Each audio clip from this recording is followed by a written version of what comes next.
आप सबको जय मसीह की। आज तारीख है 7/10/2025 और हम शाम का वचन पढ़ेंगे। हम पढ़ेंगे यशायाह की पुस्तक में से 28 और 29 अध्याय।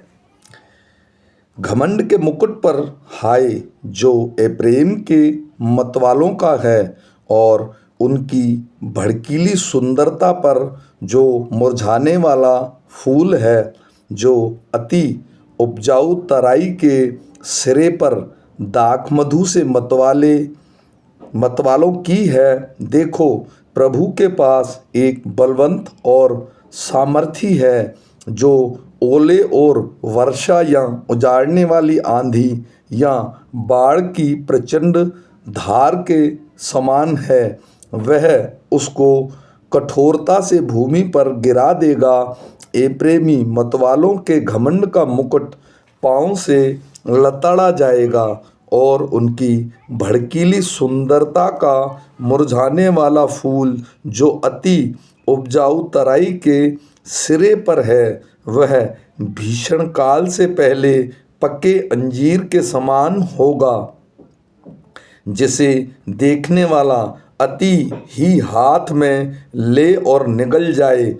उस समय सेनाओं का यहोवा स्वयं अपनी प्रजा के बचे हुओं के लिए सुंदर और प्रतापी मुकुट ठहरेगा, और जो न्याय करने को बैठते हैं उनके लिए न्याय करने वाली आत्मा, और जो चढ़ाई करते हुए शत्रुओं को नगर के फाटक से हटा देते हैं उनके लिए वह बल ठहरेगा।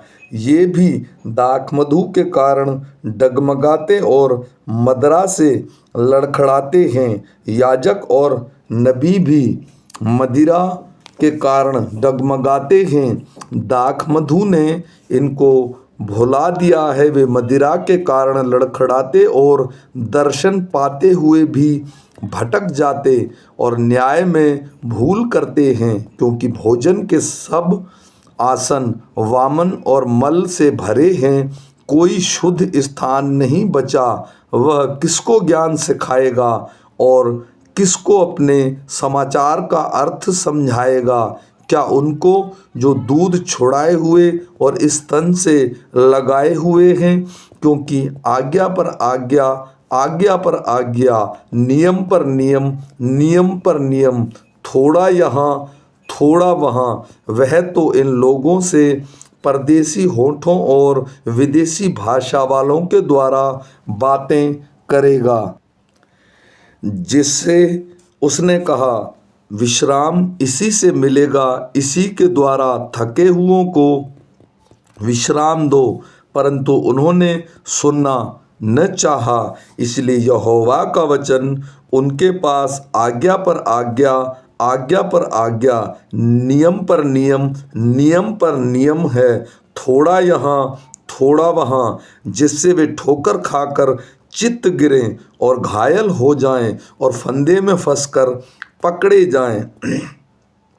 इस कारण हे ठट्ठा करने वालों, यरूशलेम वासी प्रजा के हाकिमों, यहोवा का वचन सुनो।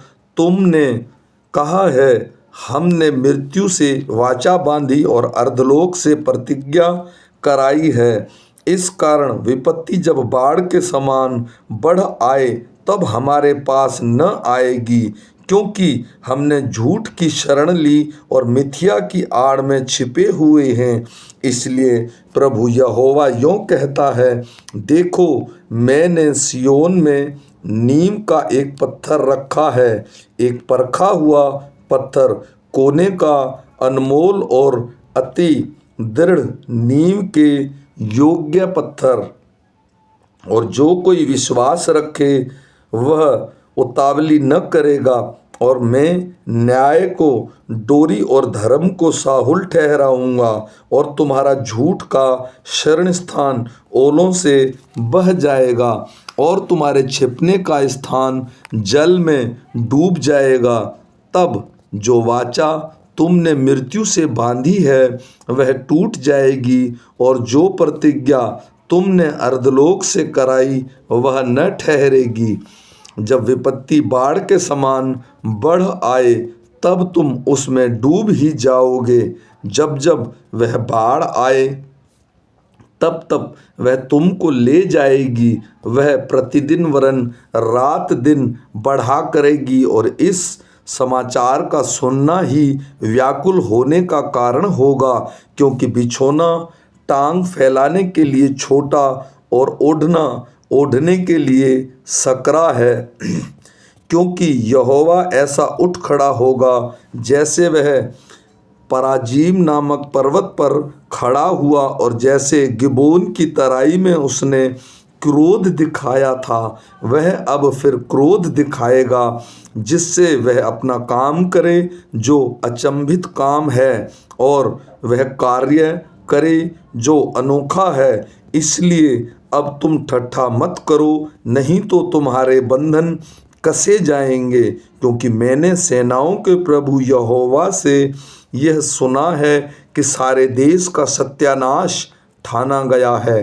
कान लगाकर मेरी सुनो, ध्यान धरकर मेरा वचन सुनो। क्या हल जोतने वाला बीज बोने के लिए लगातार जोतता रहता है? क्या वह सदा धरती को चीरता और हेगा फेराता रहता है? क्या वह उसको चौरस करके सौंफ को नहीं छितरता, जीरे को नहीं बिखेरता और गेहूं को पाती पाती करके और जौ को उसके निज स्थान पर और कठिए गेहूं को खेत की छोर पर नहीं बोता? क्योंकि उसका परमेश्वर उसको ठीक ठीक समय पर कराना सिखलाता और बतलाता है। दावने की गाड़ी से तो सौंफ दाईं नहीं जाती और गाड़ी का पहिया जीरे के ऊपर नहीं चलाया जाता, परंतु सौंफ छड़ी से और जीरा सोटे से झाड़ा जाता है। रोटी के अन्न की दावनी की जाती है, परंतु कोई उसको सदा दांवता नहीं रहता, और न गाड़ी के पहिए न घोड़े उस पर चलते हैं।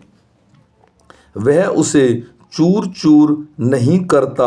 यह भी सेनाओं के यहोवा की ओर से नियुक्त हुआ है। वह अद्भुत युक्ति वाला और महाबुद्धिमान है। हाय अरियेल, अरियेल, हाय इस नगर पर जिसमें दाऊद छावनी किए हुए रहा। वर्ष पर वर्ष जोड़ते जाओ, उत्सव के पर्व अपने अपने समय पर मनाते जाओ, तो भी मैंने अरियेल को संकट में डालूंगा। वहाँ रोना पीटना होगा और वह मेरी दृष्टि में सचमुच अरियेल सा ठहरेगा। मैं चारों ओर तेरे विरुद्ध छावनी करके तुझे कोटों में घेर लूँगा और तेरे विरुद्ध गढ़ भी बनाऊँगा। तब तो गिरकर भूमि में डाला जाएगा और धूल पर से बोलेगा, और तेरी बात भूमि से धीमी धीमी सुनाई देगी। तेरा बोल भूमि पर से प्रेत का सा होगा और तू धूल में से गुनगुना कर बोलेगा।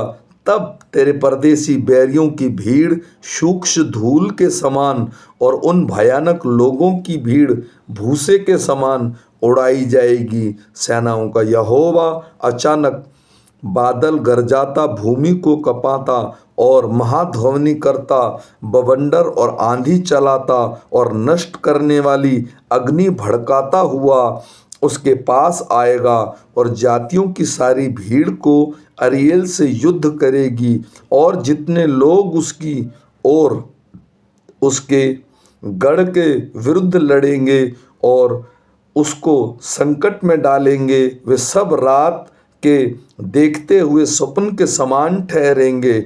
और जैसे कोई भूखा स्वप्न में तो देखता है कि वह खा रहा है, परंतु जागकर देखता है कि उसका पेट भूखा ही है, या कोई प्यासा स्वप्न में देखे कि वह पी रहा है, परंतु जगकर देखता है कि उसका गला सूखा जाता है और वह प्यासा मर रहा है। वैसे ही उन सब जातियों की भीड़ की दशा होगी जो सिय्योन पर्वत से युद्ध करेंगे।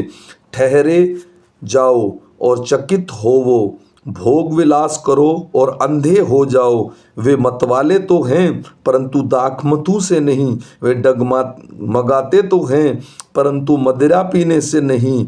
यहोवा ने तुमको भारी नींद में डाल दिया और उसने तुम्हारी नबी रूपी आँखों को बंद कर दिया है और तुम्हारे दशी रूपी सिर पर पर्दा डाला है। इसलिए सारा दर्शन तुम्हारे लिए एक लपेटी हुई मोहरबंद की हुई पुस्तक की बातों के समान है, जिसे कोई पढ़े लिखे मनुष्य को यह कहकर दे, इसे पढ़, और वह कहे मैं नहीं पढ़ सकता क्योंकि यह मोहरबंद की हुई है।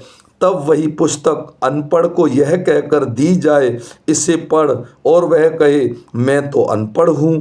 प्रभु ने कहा, ये लोग जो मुँह से मेरा आदर करते हुए समीप आते परंतु अपना मन मुझसे दूर रखते हैं और जो केवल मनुष्यों की आज्ञा सुन सुनकर मेरा भय मानते हैं, इस कारण सुन, मैं इनके साथ अद्भुत काम वरन अति अद्भुत और अचंभे का काम करूँगा। तब इनके बुद्धिमानों की बुद्धि नष्ट होगी और इनके प्रावीणों की प्रावीणता जाती रहेगी। हाय उन पर जो अपनी युक्ति को यहोवा से छिपाने का बड़ा यत्न करते और अपने काम अंधेरे में करके कहते हैं, हमको कौन देखता है, हमको कौन जानता है। तुम्हारी कैसी उल्टी समझ है। क्या कुम्हार मिट्टी के तुल्य गिना जाएगा? क्या बनाई हुई वस्तु अपने कर्ता के विषय कहे, उसने मुझे नहीं बनाया, या रची हुई वस्तु अपने रचने वाले के विषय कहे, वह कुछ समझ नहीं रखता। क्या अब थोड़े ही दिनों के बीतने पर लबानोन फिर फलदाई बारी न बन जाएगा और फलदाई बारी जंगल ना गिनी जाएगी? उस समय बहिरे पुस्तकों की बातें सुनने लगेंगे और अंधे जिन्हें अभी कुछ नहीं सूझता वे देखने लगेंगे। नम्र लोग यहोवा के कारण फिर आनंदित होंगे और दरिद्र मनुष्य इज़राइल के पवित्र के कारण मगन होगा, क्योंकि उपद्रवी फिर न रहेंगे और ठट्ठा करने वालों का अंत होगा। और जो अनर्थ करने के लिए जागते रहते हैं, जो मनुष्यों को बातों में फंसाते हैं और जो सभा में न्याय करने वालों के लिए फंदा लगाते और धर्म का व्यर्थ बात के द्वारा बिगाड़ देते हैं, वे सब मिट जाएंगे। इस कारण अब्राहम का छुड़ाने वाला यहोवा याकूब के घराने के विषय यों कहता है, याकूब को फिर लज्जित होना न पड़ेगा, उसका मुख फिर नीचा न होगा, क्योंकि जब उसके संतान मेरा काम देखेंगे जो मैं उनके बीच में करूँगा, तब वे मेरे नाम को पवित्र ठहराएंगे। वे याकूब के पवित्र को पवित्र मानेंगे और इज़राइल के परमेश्वर का अति भय मानेंगे।